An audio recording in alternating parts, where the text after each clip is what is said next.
Season 2, Episode 12, Making a Beat versus Knowing Your DAW. These are two tremendously different things. Knowing your DAW is just learning the music program. It's no different than learning how to use something like Photoshop or learning like a video editor. But if you've just learned your video editor, you're not going to be making nice movies in terms of color grading and making that picture look the most professional it can look. And it's the same thing with making a beat, all right? You can learn the music program, you can learn how to use EQ, you can learn compression, but the question is, do you know how to make the beat? And that's what I always try to teach you guys, is how to make the beat. How to, again, get away from watching videos, whether it be my courses or whether it be YouTube videos, so that you can sit there, make your own music, make your own beats with your own chords, your own melodies, and create beautiful, emotional music. Before we get into the episode, again, if you guys want to get my free book, it's called 5 Keys to a Successful Beat. So simple it becomes creative. Just go to itsgratuitous.com/5 keys. And I'll cover a couple of those just right now because they're very, very important. And it's important I talk about them so that you're aware of them. And they're really going to help you move forward faster and learn how to make beats inside of FL Studio.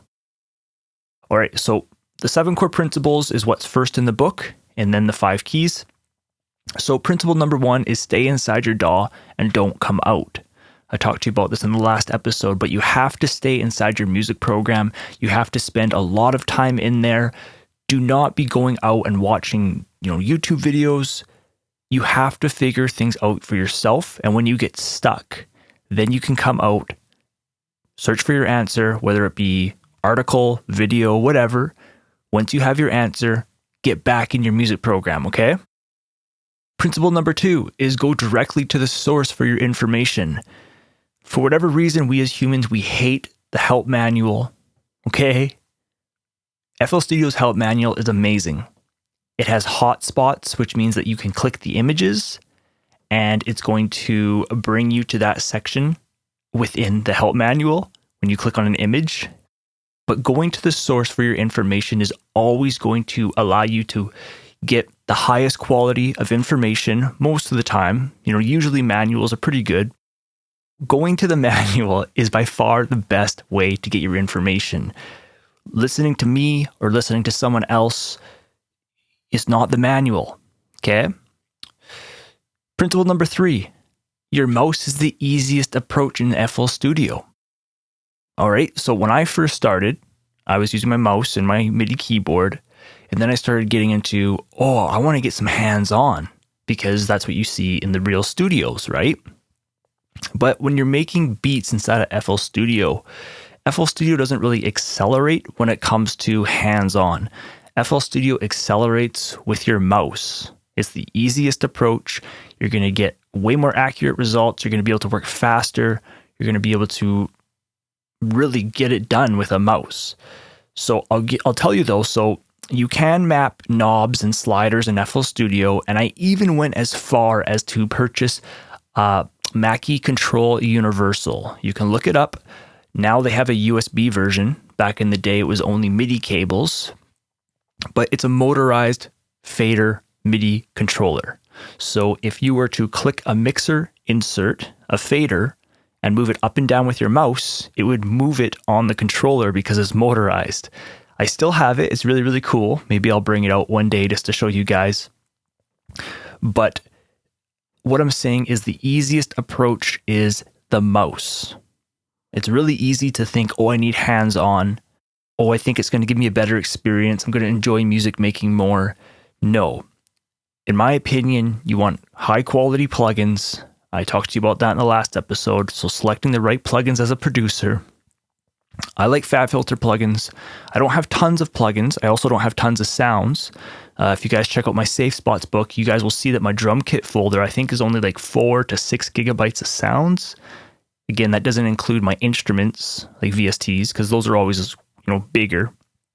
But for drum kits, one-shot drum samples, all right? So, when you don't have tons of sounds, it allows your folder to be smaller It allows your backups to be quicker. So you got to think in terms of quality, variety, as well as workflow. And that's what I always try to teach you guys, okay? I'll just hop to principle number 4. It's only fair if volume is fair. And so what this means is that when we are using tools like EQ or compression, when we turn off and on the plugin or we switch between A and B, we want to try and get a fair volume comparison. This is one of my golden pillars. So a course is coming out soon called 5 Golden Pillars of Music Production. And you want to be making sure that your volume is fair when you're using EQ and compression. If you're not, you really don't know if your settings are helping, if they're actually benefiting or harming your music. And so you just make sure that the volume is the same when you turn it off and on. So on an EQ, let's just say you boost some highs. So now the volume is going to be louder when you turn it off and on. Many times these EQs and these compressors, they have a master volume. So if you boost, then you might want to just turn down the master volume by 1 decibel or 0.5 decibel. Sometimes just like that. You don't have to spend tons of time here, but generally you want it to be a fair volume comparison. Now, again, I talked to you about FabFilter plugins. So Pro Q3 has an auto gain compensation, which is really, really awesome because you just enable it with a button. And if you boost or if you cut, it's helping compensate that volume for you automatically. So you're able to adjust your EQ and it's keeping the volume similar for you. I do find that I have to maybe adjust it by 0.25 or 0.5 here and there for the final. Do I like it more or after, especially in the mastering stages? But as you're mixing your music, if you want to let's say go to 500 hertz and cut it by 4 decibels, 5 decibels, you just do it nice and quick and it automatically adjusts that volume for you. So that's I tell you, it's one of my golden pillars, a fair volume comparison, right? A and B and fair volume comparison. And when you get a tool like FabFilter Pro Q3, it does it for you automatically. So it's just a workflow thing. You can do this by manually doing it. I've done it for years that way because Pro Q3 was not always out. And I don't think they had auto gain in Pro Q because if you watch my courses, I was always using Pro Q, the first version. And after about, I think 5 or 6 years, then I finally upgraded to Pro Q3. And if you want more information on what FabFilter plugins to buy, I have written an article on my website. You guys can just use the search bar, just maybe search FabFilter, and it will bring you there. Okay, so there's more principles, there's more keys. I'm not going to cover all of them in this episode. But again, if you want that free book, just download it at itsgratuitous.com/5 keys. The book is called 5 Keys to a Successful Beat. So simple, it becomes creative. I give you my 7 core principles of being a music producer and 5 keys to a successful beat. And we covered about 4 of them already. But this episode, I want to talk to you about making a beat versus knowing your DAW. Now, in the last episode, I talked to you about there's original compositions, which is making your own melodies, right? With a MIDI keyboard, you can play your melodies. And I like using a MIDI keyboard because it helps us keep our velocities, keeps your music more natural. And the other way to make a beat is sampling, all right? And to avoid any copyright issues, you can just sample your own music. And again, I have a course inside my platform for that. So sampling is when, again, you have a loop, you chop it up, and you make a melody out of that loop. It's a very, very special way of making beats. It makes beats much different than original compositions. So that's what I'm saying in terms of making a beat, okay? Now, to make a beat, when we talk about genres, dance music, hip hop, pop, top 40. Now, if we break it down even further, so let's say we talk about dance again. Well, what kind of dance music are we making? Are we making EDM? Are we making tropical? Are we making, so those are more current dance genres. But what I'm trying to say is each of these genres have their own special techniques. So I like to do dance music, hip hop, top 40 kind of beats. But what I'm trying to say is to make the beat requires a lot of different knowledge, which is totally separate from knowing how to use your DAW. And so when you are brand new You have to learn your DAW. You have to learn how to use this music program, and it's overwhelming.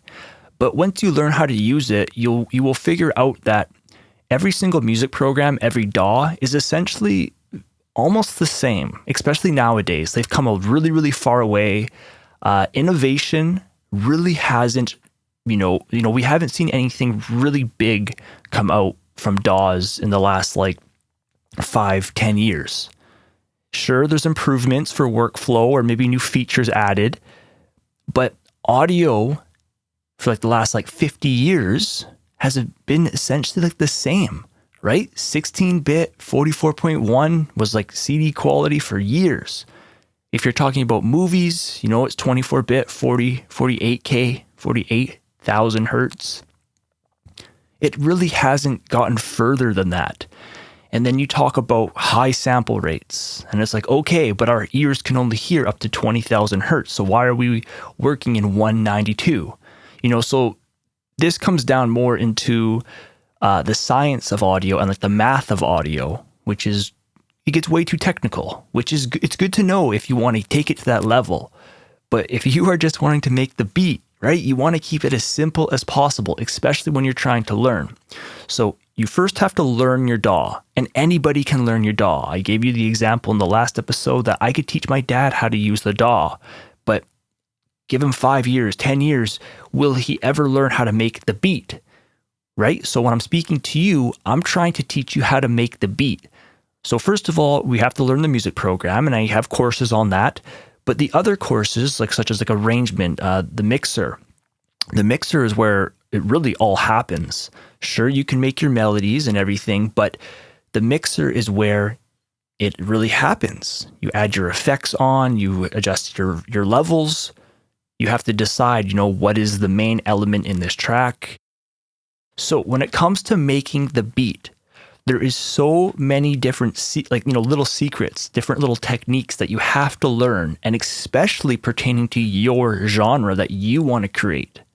Because if we talk about hip hop, if you really, really look at hip hop, a lot of the melodies and a lot of the drum loops and the techniques, they're so simple that they become creative. And that's the reason why I gave my free book there, The 5 Keys to a Successful Beat. The subheading is so simple it becomes creative. And that's what I always feel about hip hop. Okay? It's very, very simple, but it's so simple that it becomes creative. And that is what you want to learn as a beat maker. You want to learn the secrets, you want to learn the tricks, the techniques, so that when you're making the beat, you can use these back pocket tools that, I always talk to you about these back pocket tools. You want to be learning all these different tricks so that if the beat is working or if it isn't working, you can keep trying these different tools at different times to make that beat work. Because not every single beat works. Some beats are going to just work right out of the gate. You make your drum loop, you play your first melody, you add another melody, and you're just wow, this beat's going together so good, and it becomes special. But not every beat is special. Not every beat is the best. Some beats you got to work at harder than others.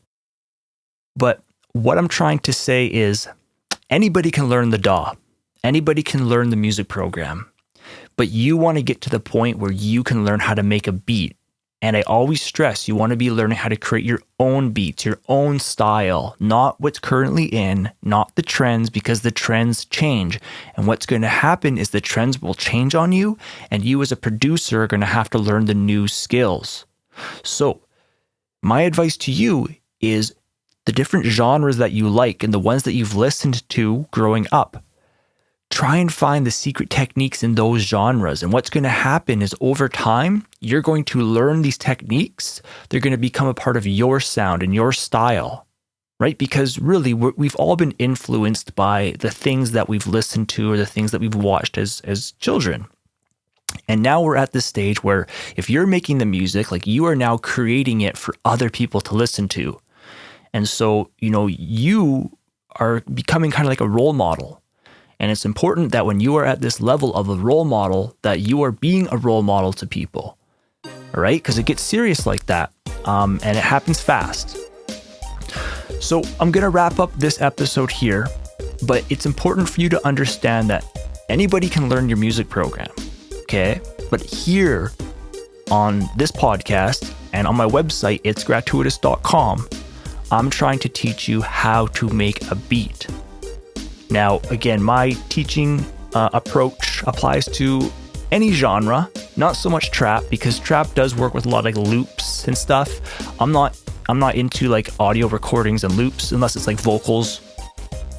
I'm mainly concerned with MIDI, right? We have our virtual instruments, we play our notes, we have our one-shot drum samples, we make our drum loops from scratch. Then how can we process them further? Okay, so again, there's so much information inside my platform. There's 26 courses. For more information, you can go to itsgratuitous.com/courses. Again, always feel free to reach out to me at hi@itsgratuitous.com. Visit the website, and I'll talk to you guys in the next episode.